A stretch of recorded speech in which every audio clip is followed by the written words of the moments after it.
How do you deal with skeptical prospects? If you want to learn how to deal with that, then watch this video.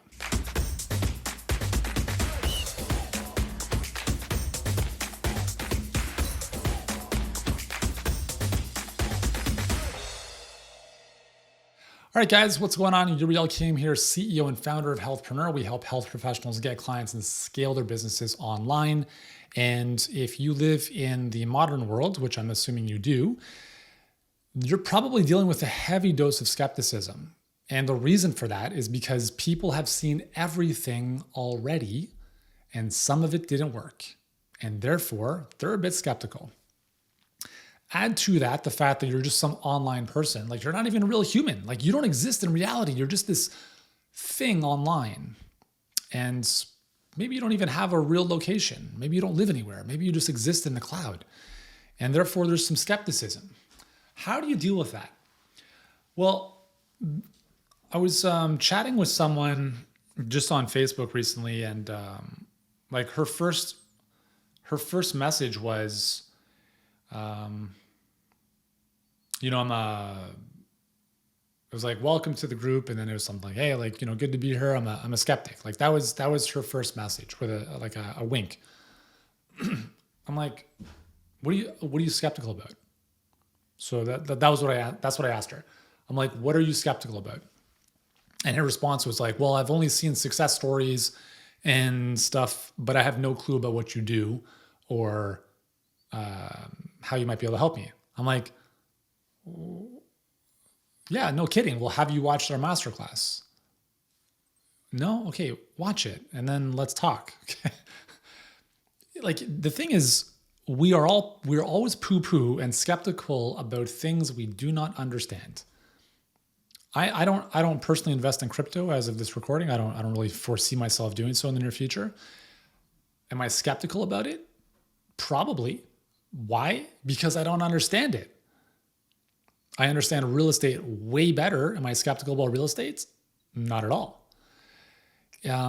So when someone says, I'm skeptical about you or your thing, that's okay. Like they don't know you. Would a family member be like, I'm skeptical about you. You're my brother, but I'm skeptical about you. No, like they know you. They're the same blood, right? They know, like, and trust you.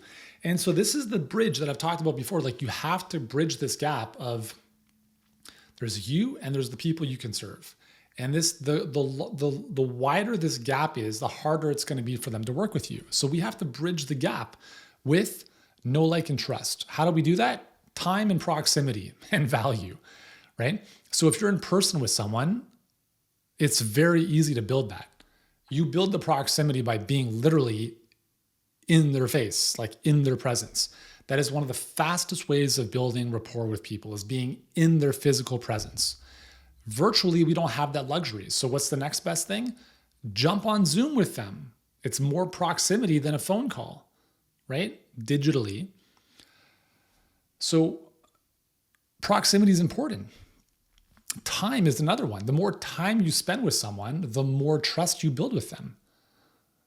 So if this is the first time anyone has come across, they've never heard of you before, they haven't seen a video of yours, they've not seen a single thing of yours, and they just saw you 1 second ago. Your time in their life is 1 second. Skepticism is at an all-time high.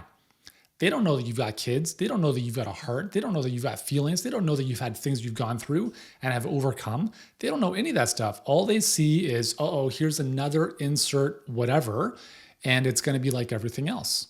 They don't know anything else because they've had some bad experiences in the past, which we'll get to in a second.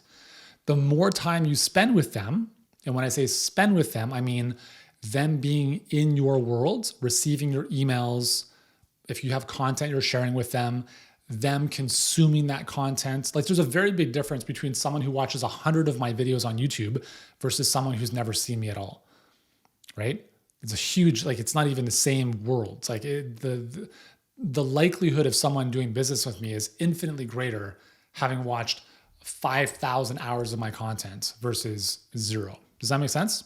It does, right? So in this context of a video between the two of us here, we have time. There's time you're spending with me, so I appreciate that. Thank you very much. And there's proximity. Although we're not, like, I can't physically touch you, we're close in the sense of this medium, right? And then the third piece is value, right? The more value you provide to people, the better off things are going to be, right? So how do you provide value? All right, well, videos, emails, content in some way, shape, or form, hosting live videos on Instagram or Facebook, whatever you want to do, right? It's just value, time, and proximity is kind of like the secret formula for building trust. So trust is important to overcome skepticism, because once people know you, and they like you, and they trust you, they're less skeptical, okay? So that's the first piece. The second piece is understanding that for whatever reason, some people, not all people, some people are using reference points from the past that are less supportive, and that is skewing their view of the future. It's like if they were in a bad relationship and now they think that all men or all women are bad people, or like they're all the same.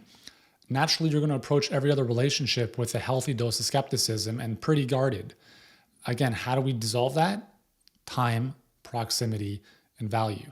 The one thing I will add with value is not just content. Value is you opening up to your audience and sharing more of who you are. Because value is not just how-to stuff. Value is sharing beliefs and experiences or stories with people so they feel connected with you, okay? And that's part of value. It's not just content, okay? So the more you're able to do that with your audience, the more they're going to get to a point where they're less skeptical. So that's why statistically, most people are not going to work with you right away. In fact, most people in your email world or in your community are never going to work with you. And that's okay, right? That's fine. But your goal is to build a certain degree of nurture with those individuals so that more of them eventually do work with you. And again, time, proximity, and value. Those are the three things. So if someone comes in and they're super skeptical, then you can't like argue your way out of that. You just have to provide them with stuff that's going to reduce their skepticism and give them a bit of time, right? Here's some social proof. Here's how I do what I do. But, and I've said this before, and I'll say it again several times, never, ever, ever, ever explain. Never come from a place of explaining or needing to explain or needing to, don't explain. Like when you're explaining, you're losing. So if someone says, well, I'm skeptical, well, like I'm great at this and I'm great, like don't do that. Okay. Just provide value, create a warm environment for them to be a part of, and let them make their own choice. Because remember, if they say no, who cares? If they're like, well, I don't think this is the right fit. Who cares? There's millions of others who will be the right fit, right? So don't get hung up on any one individual. This is not like the person you're going to marry. So I'm skeptical. Great. Awesome. You should be. Okay. What can I do to make you feel more at home here? And that's the way you approach it. Okay. So that in this process, when you do get people on the phone with you, like in an enrollment call, you should not be dealing with skepticism. All of the social proof, all of the, I don't know if this person's real, all of that stuff should be sent ahead of time. They should have consumed this stuff well in advance, which is why you should never speak with someone who has zero context of who you are or what you do before you speak with them. I don't even speak with people on the phone in general. My team does now, right? But even with them, they do not get on the call unless they've watched our webinar, unless they've seen most of our case studies, unless they have really good context of who we are as a company, who I am as a person, what other people say about us, so that we're not dealing with having to explain that on the phone. We don't have to explain that. We turn people away every single day because we're like, I would not want to work with you. Like you're not at the level where you need to be at, or we're just not a good fit. We will never be in a position where we're like, please work with us, please. Like don't be that person, okay? Just understand that skepticism is the way of the game because everyone's seen everything. They've tried the diets, they've tried the pills. Much of the stuff hasn't worked, at least long term. And so they want to know, how is this different? Right? How can I trust you? And that just takes time, proximity, and value. Make sense? If it has, subscribe to the channel. Let me know what you enjoyed most about this conversation in the comments below. And I will see you in the next video.